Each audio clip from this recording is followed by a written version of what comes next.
My name is Michael Rothman. I'm a medical doctor. I work here at Rahway Hospital in the emergency department. I'm board certified in emergency medicine and also board certified in internal medicine. I also have a practice in East Brunswick. It's called MDWellness and Aesthetics. And at that practice, I really try to help people with their physiology. Rather than treating diseases, which is where most of medicine's focused on, I actually try to make the patient work on their health rather than try to fight diseases. So it's a different approach. And today I want to talk about exercise, because that's really part of your physiology, and proper exercise will make you healthier. Improper exercise can actually be very harmful. So we're going to talk about exercise myths, and I want to separate some facts from fiction. Everything that I'm telling you today I do have references for. I don't want to show you all the references because it can get a little dry. But if you want, at the end, I can show you some references.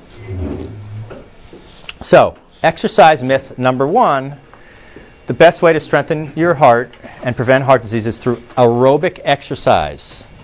Okay? Oh, go on the treadmill, go on the elliptical, go for a walk.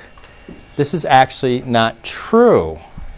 Okay? And that may sound funny, but this is actually a myth. The truth is that sprint interval training and weightlifting are actually superior to achieving cardiovascular health.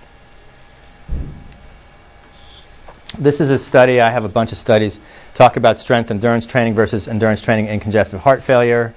Another article, high intensity aerobic interval exercise superior to moderate intensity exercise for increasing aerobic capacity in coronary artery disease.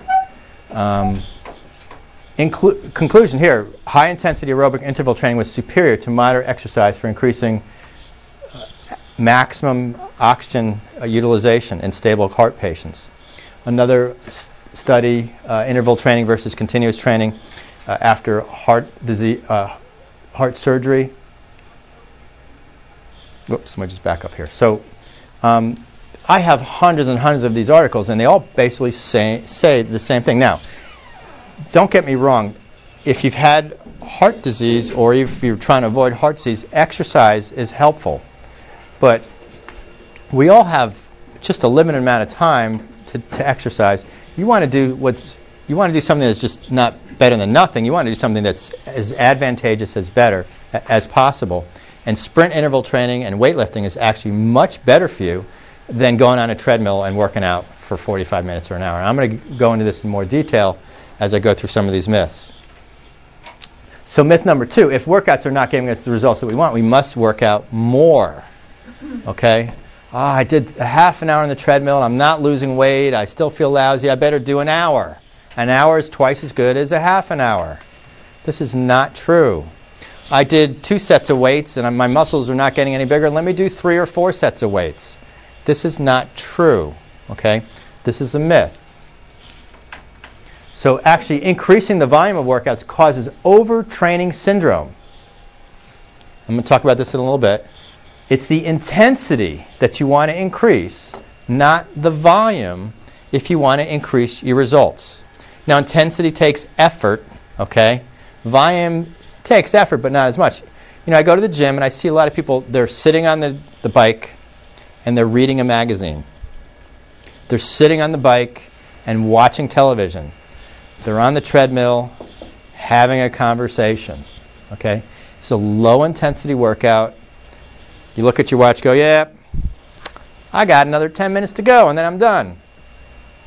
Okay? This is exactly what you don't want to do. Okay? It's not going to be as useful as you may think, and in the long term can actually not be good for you. So I have some studies here. They're talking about training and overtraining syndromes, and they actually tried to produce an overtraining syndrome in different people, in these experienced middle and long distance runners, and they found that it was very easily caused by increasing the volume. They kept increasing the volume, all of a sudden, boom, these people started to have symptoms, body aches, fatigue. Their performance was not as good. Other studies saying the same thing.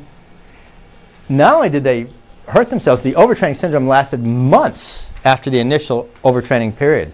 They had competitive and non-competitive runners. The next season, they could not even perform up to their normal standards because they had overtrained. Now here, they they actually looked at training volume versus intensity. So one group of runners, they increased the volume, and the other group of runners, they increased the intensity. And what did they find? They found that there was a plateau in endurance performance and a decrease in maximum performance occurred during the increasing the training volume. TV is volume. Whereas intensity did not. Improvement in endurance and maximum performance occurred during increased training intensity, indicating a failure to cause an overtraining syndrome in increased training intensity. So when you study people and you do these experiments and you increase the volume, they have this what's called overtraining syndrome. If you increase the intensity, you're unable to actually cause this syndrome. So increasing the intensity without increasing the volume will not end up with overtraining. Anybody have any questions? Or? I'm confused what you're saying between intensity and volume. You mean by repetitions of something or putting more weights on something? Okay, let me just define that because I just want to make sure everybody's clear. So let's talk about running for a moment, okay? You could run for 15 minutes in a jog, or 20 minutes, or 30 minutes, or 40 minutes, or 45 minutes, or 2 hours. That's volume, okay?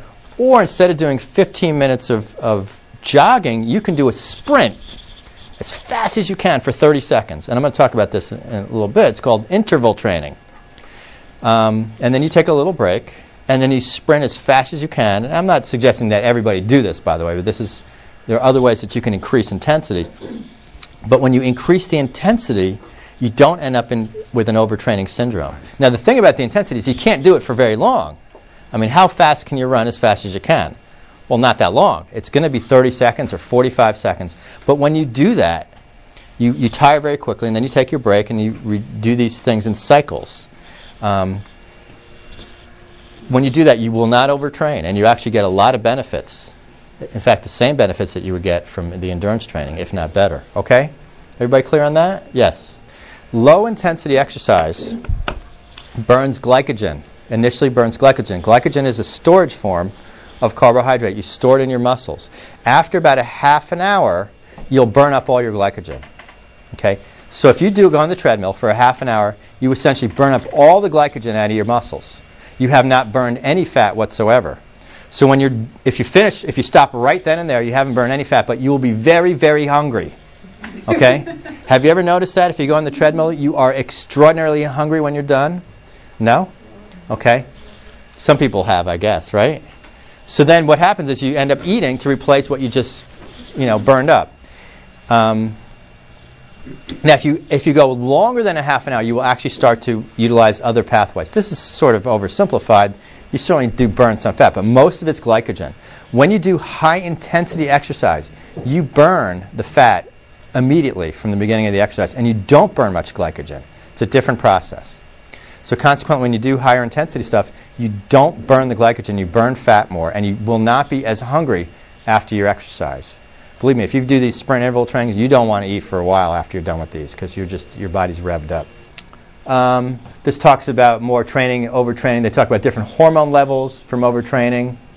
There's an exhaustion syndrome from interval training volume. It changes your metabolisms, and it releases something called catecholamines, which is like adrenaline.